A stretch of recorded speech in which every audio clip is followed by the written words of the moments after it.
What's up, everybody? Hope you guys are having a wonderful day. I know I am. Now, there is a lot that needs to be said, so let's go.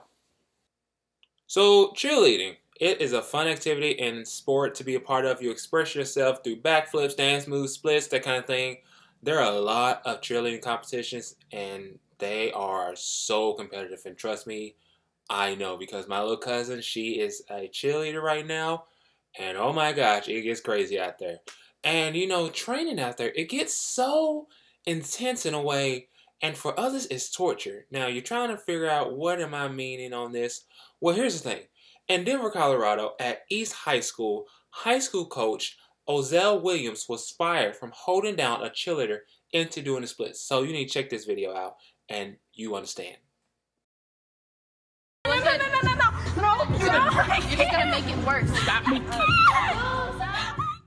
This is Allie. She gave us this video of her being forced into the splits at a cheerleading practice in June. In 24 seconds, she screams, "Please stop." So yes, you can see in that video, 13-year-old Allie Wakefield, she said to William, she was telling her and other people, she said, "Stop, you know, I don't want you guys doing this and everything on the way." And because of this, Williams actually tore one of her ligaments and one of her leg muscles during that exercise, which is known as breaking. Now, that does look like breaking, but that is the wrong kind for somebody to do splits and everything along the way. And it's sad to see this video and to hear that these kids are dealing with this kind of torture.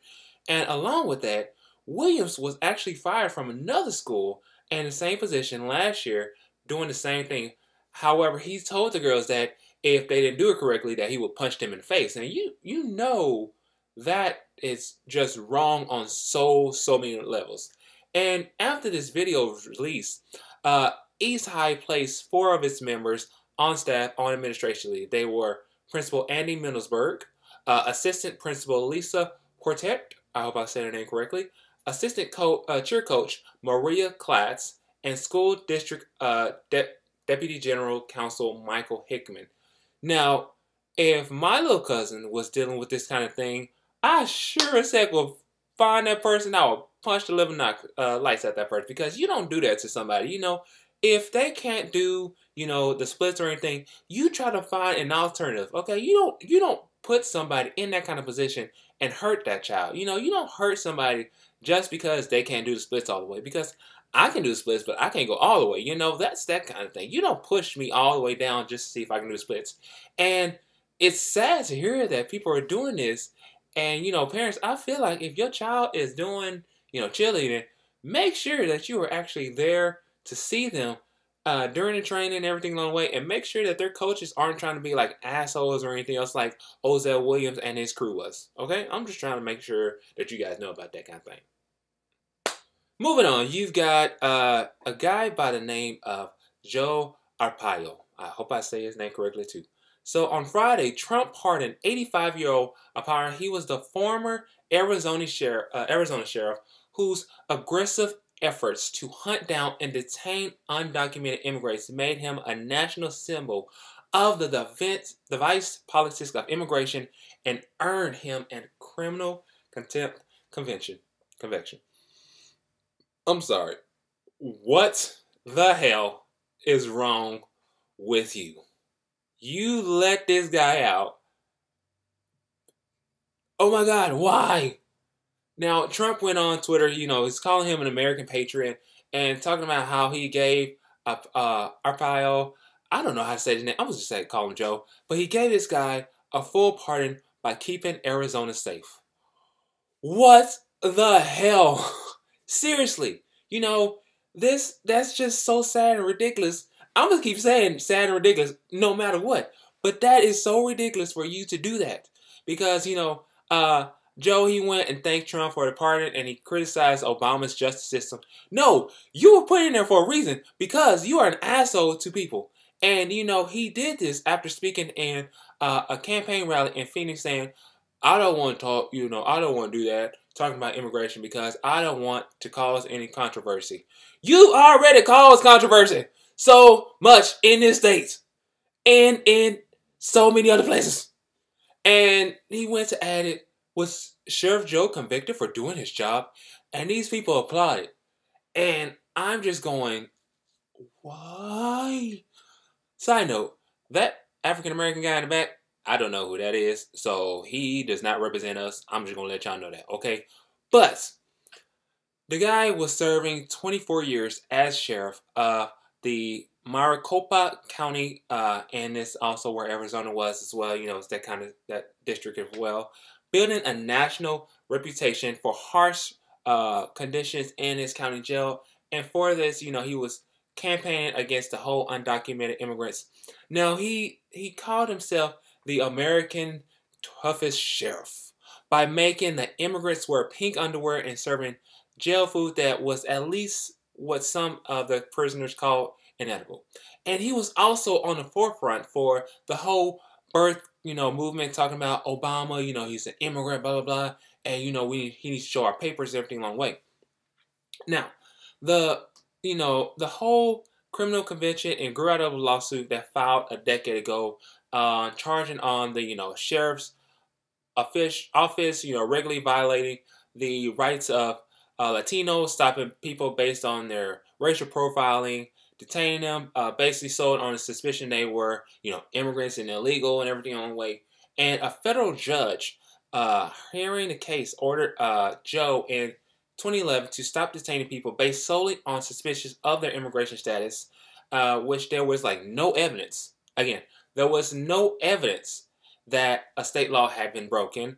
But the sheriff, he continued on, he insisted on this, and his tactics were legal, and that he would continue on employing them and everything along the way. Now, he was just convicted last month of his criminal contempt of court for defying the order, a misdemeanor punishable by up to 6 months in jail.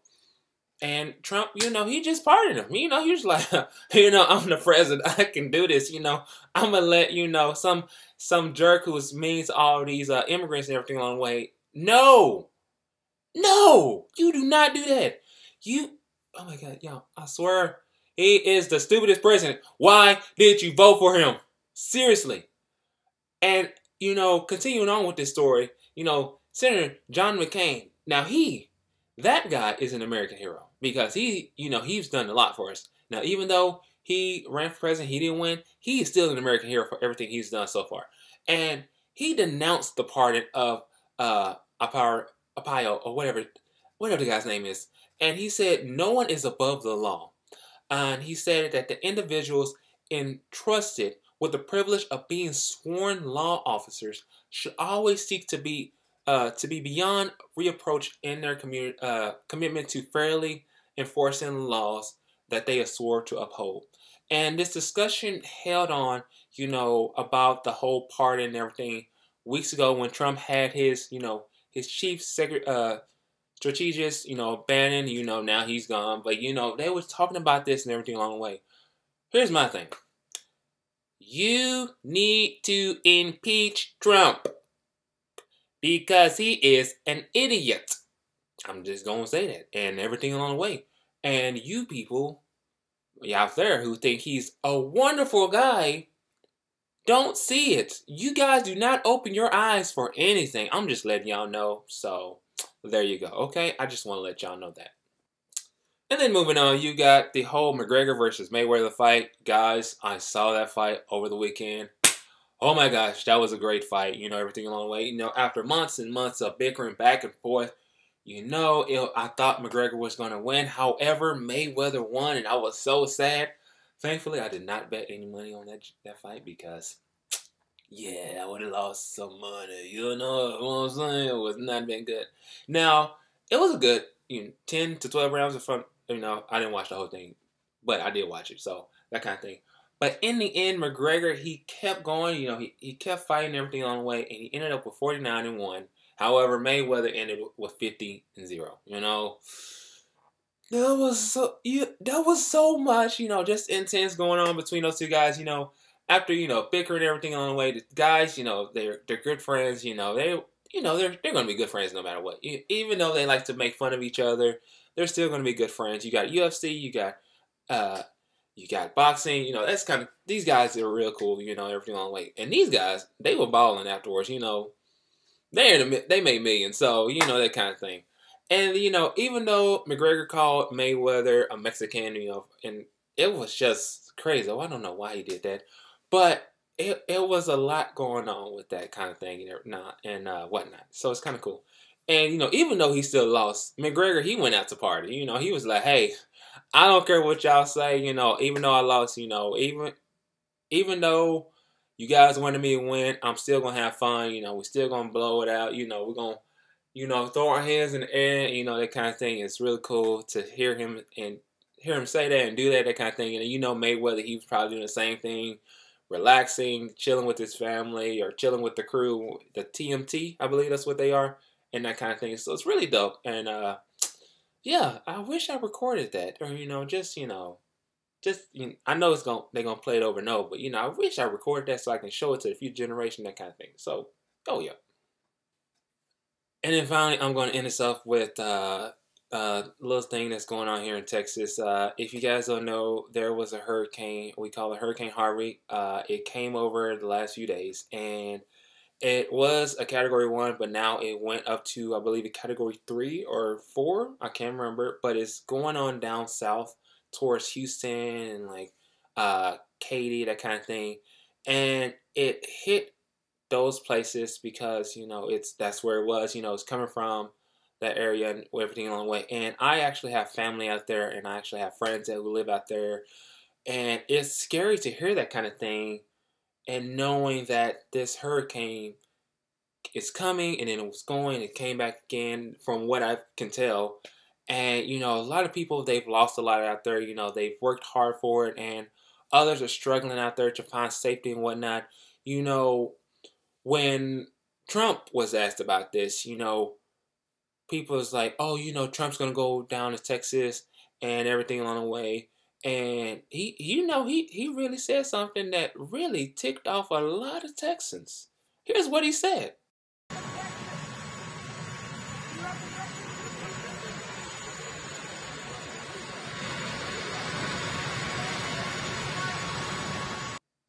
So, to the people of Texas, let me ask you something.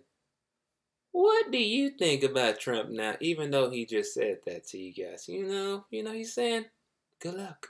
Good luck out there. So, yeah, that whole voting thing didn't work out so well, did it?